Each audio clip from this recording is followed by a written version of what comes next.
کہ ایک آدمی نے شادی کی پاکستان میں، بیوی اس کی امریکہ میں، فون پہ نکاح ہو گیا. صحیح ہے. بندہ کہاں ہے؟ پاکستان میں. لڑکی کہاں ہے؟ امریکہ میں. واقعی لکھا ہوا ہے ایسے. پاکستان امریکہ کی مثال نہیں ہے، لیکن بہت ڈسٹینس پہ ہیں کہ ان کا آپس میں ملنا ممکن ہی نہیں ہے. یہ پاکستان میں رہتا ہے، وہ امریکہ میں رہتے ہیں، نکاح ہو گیا، 1 سال کے بعد بچہ پیدا ہو گیا. تو بہشتی زیور میں لکھا ہے کہ یہ بچہ باپ کا کہلائے گا، یہ ناجائز بچہ بولو نہیں کہلائے گا. پاسبل ہی نہیں ہے. عقلی لحاظ سے ملنا ناممکن بھی ہو، پھر بھی فقہا کہتے ہیں یہ تعویل کی جائے گی. ہو سکتا ہے کرامت کے طور پہ مل گئے ہوں، جیسے سلیمان علیہ السلام کے دور میں وہ بزرگ سیکنڈوں کے اندر تخت اٹھا کے لے آئے تھے نا، تو این ممکن ہے کوئی جن سیکنڈوں کے اندر اس کو وہاں لے گیا ہو. اگرچہ لوگ یہ باتیں سن کے ہنستے ہیں. اچھا. بسم اللہ الرحمن الرحیم. الصلاۃ والسلام علیک یا سیدی یا رسول اللہ وعلی آلک و صحابک یا سیدی یا حبیب اللہ. دیوبندی شغلی مولوی طارق مسعود، جس کو دیوبندی مفتی کہتے ہیں، ویسے یہ نرا جاہل اور بڑا بے حیا بے شرم سا آدمی ہے. اس کا ایک کلپ میری نظر سے گزرا کہ جس میں وہ اپنے مولوی کی لکھی ہوئی کتاب اشرف تھانوی کی بہشتی زیور کی حمایت کرتے ہوئے، بلکہ اس کی ایک بے وقوفی کی تعویل کرتے ہوئے ایک بات کہہ رہا ہے. بات یہ ہے، کہتا ہے کہ اگر بیوی پاکستان کے اندر ہو اور شوہر امریکہ کے اندر ہو اور ان کا فون پہ ہی نکاح ہوا ہو، کبھی آپس میں ملے بھی نہ ہو، وہ امریکہ میں رہتا ہو اور یہ عورت جو اس کی ہے وہ پاکستان میں رہتی ہو، اور عورت ادھر حاملہ ہو جائے تو جو بچہ ہے اس کو حرامی نہیں کہا جائے گا، حرام کا لطفہ نہیں کہا جا سکتا، وہ حلال کا ہی ہے. دلیل کیا دیتا ہے؟ دلیل کہتا ہے کہ جس طرح اس کی تعویل اس طرح کی جائے گی کہ حضرت سلیمان علیہ السلام کی بارگاہ میں تخت بلقیس حضرت آصف بن برخیہ رضی اللہ تعالیٰ عنہ لے کر آئے تھے، تو ایسے ہی کوئی کرامت ہو سکتی ہے.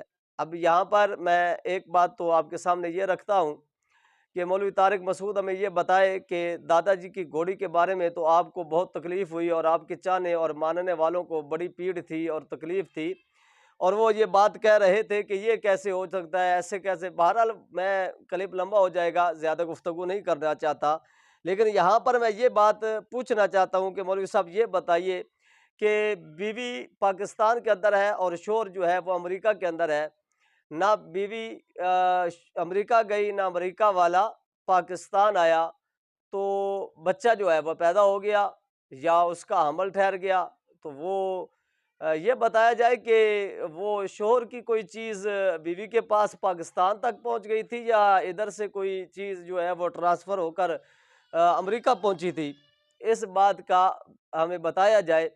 اور دوسری بات یہ ہے کہ آپ کہہ رہے تھے کہ یہ کرامت ہو سکتی ہے، تو کرامت کے طور پر میں نے کہا کیا بات ہے، ہمارے بزرگوں کی کرامتیں تو ہوتی ہے، تو الحمدللہ علی ذالک جو ہمارے مستند اور واقعی بزرگ ہیں اور ان جو حقیقی طور پر اولیاء کرام ہیں، ان کے بارے میں جو کچھ کرامات صحیح سند کے ساتھ منسوب ہیں ان سے، تو وہ تو بڑی اچھی اچھی اور پیاری پیاری ہوتی ہیں. ان کی شان کا اظہار ہوتا ہے، رب کی قدرت کا اظہار ہوتا ہے، شریعت کا اظہار ہوتا ہے. لیکن جناب یہ کون سی کرامت آ گئی کہ شوہر امریکہ میں بیٹھا ہے اور بیوی پاکستان میں بیٹھی ہے، تو ادھر سے اس نے کوئی چیز پھینکی اور بیوی کو حمل ہو گیا. واہ، تو آپ تمہاری کرامت پر قربان جائیں.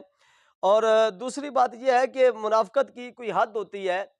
مولوی صاحب، جو تمہارے مذہب کے مطابق ہو، جو تمہارے مذہب میں ہو، جو چیز تمہارے مذہب کے اندر ہو وہ تو جائز ہے، اور جو چیز تمہارے مذہب کے اندر نہ ہو وہ جائز نہیں ہے. مثال کے طور پر ایک اچھی بات حضرت غوث اعظم رضی اللہ تعالیٰ عنہ کے حوالے سے منسوب ہے، یا حضرت داتا علی اجویری رحمۃ اللہ تعالیٰ علیہ سے منسوب ہے، ان کی کرامات میں سے ہے، تو آپ لوگوں کو تکلیف ہوتی ہے اور آپ کہتے ہیں جی بریلوی بدعتی ہے. اور میں یہاں پر یہ بات واضح طور پر کہنا چاہتا ہوں کہ سب سے بڑی بدعتی جماعت دیوبندی جماعت ہے، ان سے بڑا بدعتی کوئی نہیں. انہوں نے لیبل کچھ اور لگایا ہوا ہے اور اندر کچھ اور ہے، جس کو منافقت کہتے ہیں کہ اندر سے اور باہر سے اور. اصل میں بات یہ ہے کہ دوسرے کے کپڑوں پر بیٹھی ہوئی ایک مکھی بھی گندی لگتی ہے اور اپنے سارے کپڑے بھی گندے نظر نہیں آتے. یہی صورتحال ہے. تو بہرحال یہاں پر میں یہ بات کہنا چاہتا ہوں کہ جو بات ان کے مسلک مذہب میں ہو اس کی ہزار ہا تعویلات کر کے، حتیٰ کہ انہوں نے صریح گستاخیوں کی تعویلیں کی ہوئی ہیں، صریح طور پر جو توہین رسالت ہے اس کی انہوں نے تعویلات کر کر کے قوم کو انہوں نے ڈرامہ بنایا، اور قوم کو یہ بتاتے رہے کہ ایسے نہیں، اس کا مطلب یہ ہے، اس کا مطلب یہ ہے، ایسا کہا تو جیسا نہیں کہا، جیسا کہا تو ایسا نہیں کہا، یعنی یہ تعویلات کرتے رہے۔ اور یہاں پر بھی مولوی طارق مسعود شغلی جو ہے اس نے یہی تعویل کی ہے کہ وہ اگرچہ امریکہ میں بیٹھا ہے اور اس کی بیوی پاکستان کے اندر ہے تو جناب اس کو حرامی نہیں کہا جائے گا۔ کیوں جی؟ ہمارے مولوی نے لکھ دیا ہے نا، تو ہمارے بڑے نے لکھ دیا، حکیم الامت نے، امام نے، ہمارے مولانا صاحب نے لکھ دیا ہے، تو لہٰذا اس کی تعویل قرآن کے۔ میں نے کہا قرآن تمہیں اسی وقت ہی یاد آتا ہے جب تمہارے گلے تک پہنچے، اسی وقت ہی سمجھ آتی ہے جس وقت تمہیں تکلیف ہو۔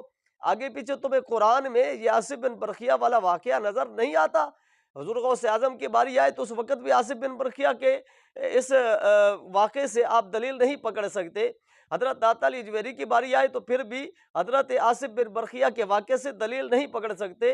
حضرت سلطان العارفین کی باری آئے تو پھر بھی آصف بن برخیہ کے واقعے سے دلیل نہیں پکڑ سکتے۔ لیکن جب اپنی گردن پر پاؤں آ جائے، بلکہ اپنی دم پر پاؤں آ جائے، تو اس وقت آپ لوگوں کو بالکل یہی بات یاد آ جاتی ہے۔ اور یہاں پر یہ بات میں کہتا چلوں، کسی دیوبندی کو اگر یہاں پر کوئی تکلیف ہوگی تو ہم اس کے بعد انشاءاللہ اگر تکلیف ہوئی تو اس کی تکلیف کو دور کرنے کے لیے ہم انشاءاللہ پھر ارواح ثلاثہ بھی پڑھیں گے، ہم اس کے بعد ملفوظات حکیم الامت بھی پڑھیں گے، ہم اس کے بعد حضرت تھانوی کے پسندیدہ واقعات بھی پڑھیں گے، اور تذکرۃ الرشید بھی پڑھیں گے، اور تمہارے سامنے کریں گے کہ جناب تمہاری کرامت صرف یہی نہیں کہ تمہاری دادی جو ہے وہ پاکستان میں بیٹھی ہو، تمہارا دادا جو ہے وہ امریکہ میں بیٹھا ہو تو ادھر سے ہی وہ کام اپنا بنا لیتے ہیں اور عمل ٹھہر جاتا ہے، یہی نہیں، اس سے بڑے بڑے کام آپ کے بڑوں نے دیکھے ہیں، اور انشاءاللہ ہم آپ کو بالکل واضح ایکسپوز کریں گے۔ اگر آپ لوگوں نے ٹی ٹو ٹاک کی تو انشاءاللہ جواب آئے گا۔